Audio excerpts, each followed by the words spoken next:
Hi students, it's Melanie Reinhardt here, your Director of Distance Education. I'm going to talk a little bit about what's the difference between a drop and a withdrawal.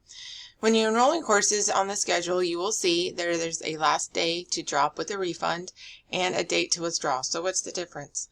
When you drop a course, it means that it is no longer on your record. You do not pay your charges, you don't see it on your enrollment record, your transcript, it literally just goes away. And typically that deadline's a couple of weeks after a 16-week course starts. Your smaller modules, your 8 and 5 weeks, are sooner than that. If you withdraw from a course, that means that you will still have to pay for the course, even though you won't gain any credit from it. You will receive a W on your transcript. Now, academically, it's better to get a W than a low grade as if a D or an F. However, if you're a financial aid student, Ws are considered Fs in their GPA calculation.